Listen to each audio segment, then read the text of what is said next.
fueling a global food crisis. Moscow is facing growing criticism that its war on Ukraine is effectively holding tens of millions of tons of grain hostage. President Putin is stopping food from being shipped and aggressively using his propaganda machine to deflect or distort responsibility because it hopes it'll get the world to give in to him and end the sanctions.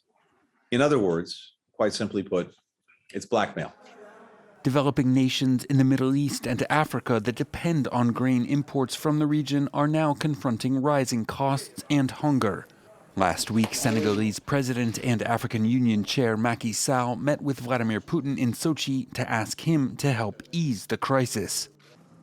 Ukraine, meanwhile, says Russian forces are even stealing grain from Ukrainian storage facilities, accusing Russia of shipping it to Turkey via annexed Crimea, as well as sending 100,000 tons of pilfered wheat to Syria. The US, the UK, and the EU have all called those allegations credible, with London calling for an immediate investigation.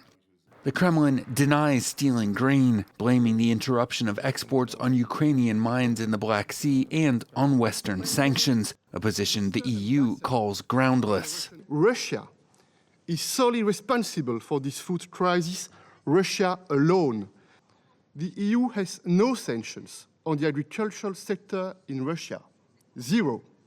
And even our sanctions on the Russian transport sector do not go beyond our EU borders. Moscow now says it is prepared to open Black Sea ports to exports, but is demanding the removal of Western sanctions as a condition.